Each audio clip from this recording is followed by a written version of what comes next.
Bonjour à tous, je m'appelle Christelle Lebailly et je suis ravie de vous retrouver pour une nouvelle vidéo. Aujourd'hui, je vous propose une vidéo qui devrait répondre à pas mal de questions et aider un certain nombre d'entre vous. Je vois pas mal d'auteurs sur les réseaux dire que la promotion ça prend du temps, que c'est compliqué, etc. Alors je me suis dit, pourquoi ne pas faire une vidéo pour leur montrer comment se simplifier la tâche. C'est vrai, parfois on se complique la vie, on ne sait pas comment faire telle chose, alors on y passe des heures, et au lieu de rationaliser son temps, on le perd. Donc ça suffit, aujourd'hui on va voir 3 astuces pour être un peu plus efficace dans sa promotion. Prêt ? Premier point, programmer ses publications. La clé pour se constituer une audience sur les réseaux sociaux, c'est la régularité. Ce qui fonctionne bien par exemple, c'est un post par jour sur Instagram ou sur Facebook. Moi personnellement, je publie tous les jours, sauf le dimanche, qui est un peu mon jour hors réseau. Sauf que ça peut vite prendre pas mal de temps de chaque jour poster quelque chose. Il suffit que ce jour-là, on ne soit pas particulièrement inspiré, on veut faire ça vite, on trouve rien à dire, on est saoulé, on a envie de faire autre chose. En plus, c'est juste affreux d'écrire des légendes et des hashtags avec son téléphone, bref. Et au final, vous avez passé une demi-heure. Alors, comment éviter cela? Saviez-vous qu'il existe des applications sur ordinateur pour planifier vos posts, pour écrire la légende avec un vrai clavier, pour copier-coller les hashtags afin que vous n'ayez plus à le faire sur chaque publication? Et devinez quoi? C'est gratuit. Dire que ça a changé ma vie peut sembler un peu exagéré, mais lorsqu'on veut avoir une présence efficace sur les réseaux, sans y passer trop de temps non plus, c'est un peu révolutionnaire quand même. Alors moi, j'ai commencé avec Planoly, qui est vraiment bien.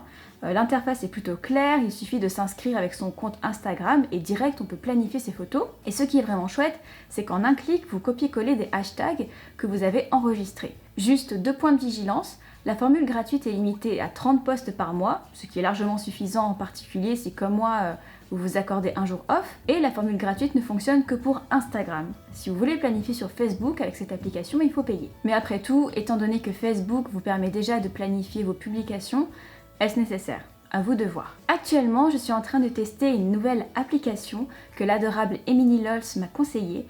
Emily Lols qui a une chaîne YouTube de conseils d'écriture en passant. Cette nouvelle application s'appelle Later. Et l'avantage, c'est qu'elle permet de planifier et poster sur Instagram ainsi que sur Facebook et même d'autres réseaux comme Twitter ou Pinterest. En plus de cela, la fonction pour copier-coller les hashtags est également présente.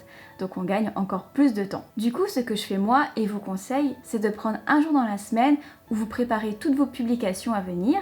Moi, je fais ça généralement le dimanche pour toute la semaine suivante. Ça me prend 1 heure peut-être, parce qu'une fois que j'ai écrit 1 ou 2 publications, les autres s'enchaînent très vite. Et c'est fini, je n'ai plus à y penser, plus à m'en soucier, je dois seulement répondre aux commentaires. Voilà pour la première astuce gain de temps. Deuxième point, trouver des chroniqueurs. Il m'arrive de voir des auteurs sur les réseaux sociaux demander comment contacter des chroniqueurs, comment ça se passe avec eux, comment les trouver. Il y en a qui épluchent les pages de blog sur internet pour dénicher un chroniqueur qui lit de la fantasy ou de la SF, et tout ça, ça prend du temps. N'y aurait-il pas un moyen pour les trouver plus rapidement? Je vous avais déjà parlé d'un genre d'annuaire des chroniqueurs que j'utilise personnellement beaucoup. J'ai nommé Simplement Pro. C'est un site gratuit qui met en relation auteurs et chroniqueurs. Il vous suffit de vous inscrire, d'inscrire vos livres, d'indiquer à quel genre ils appartiennent, ce que vous êtes d'accord de proposer comme format, donc EPUB, Mobi, physique, les 3. Et c'est bon, vous avez un compte, et c'est là que généralement les auteurs font une erreur et disent que ce site ne sert à rien. C'est parce qu'il y a tellement de livres qui sont référencés là-dessus que personne ne va tomber miraculeusement sur vous. C'est impossible. Ce qu'il faut faire, c'est aller dans la partie chroniqueur et dans la barre de recherche, taper avec un hashtag le genre de votre livre. Et là, qu'obtient-on? La liste de tous les chroniqueurs référencés sur le site qui lisent des ouvrages comme le vôtre. N'est-ce pas magique? Une fois que vous avez cliqué sur la personne, vu qu'effectivement elle aimait les thrillers, qu'elle publiait sur les réseaux sociaux si c'est ce que vous voulez, et qu'en ce moment elle acceptait des services presse, vous pouvez lui envoyer un message en demandant si ça l'intéresserait de recevoir votre livre. Mais je n'aime pas recycler mes infos, alors voici une autre façon de trouver des chroniqueurs sérieux. Connaissez-vous Babelio?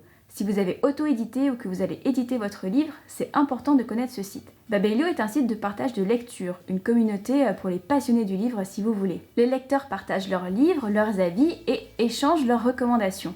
Déjà, il faut que votre livre y soit enregistré. C'est très simple à faire sur ce site, il vous suffit de créer un compte avec votre nom d'auteur, puis vous cliquez sur Ajouter des livres, vous tapez le nom de votre ouvrage et vous l'ajoutez manuellement. Ensuite, une fois que c'est fait, votre livre est enregistré sur le site. Vous allez vous rendre dans Découvrir, Lecteurs, les experts et vous allez tomber sur plein de catégories. Cliquez sur la vôtre et vous allez voir les personnes qui rédigent le plus d'avis sur le site et qui bien souvent sont des chroniqueurs. Trouvez-en un qui vous attire et envoyez-lui un gentil message privé. Troisième point, créer des supports de communication en un tour de main. Ça, c'est une autre question que je vois passer assez souvent sur les réseaux. Comment faire une jolie présentation avec son livre? Vous savez, où on a un beau livre en 3D avec du texte, une image dans le fond et le tout fait super pro. Ne demandez plus, je vais vous le dire. Déjà, pour avoir votre beau livre en 3D ou la couverture sur une liseuse, vous n'avez pas besoin de savoir maîtriser Photoshop. Surprise! Vous pouvez en un clic demander à un site gratuit de le faire pour vous. Bon, en fait je vous ai menti, il faut 2 ou 3 clics. Je vous ai mis le lien en barre d'infos pour le site, ça s'appelle DIY Book Cover et c'est la partie mock-up qui nous intéresse. Il vous suffit de sélectionner le modèle que vous voulez, d'uploader votre couverture et de télécharger le rendu final pour avoir votre livre en 3D.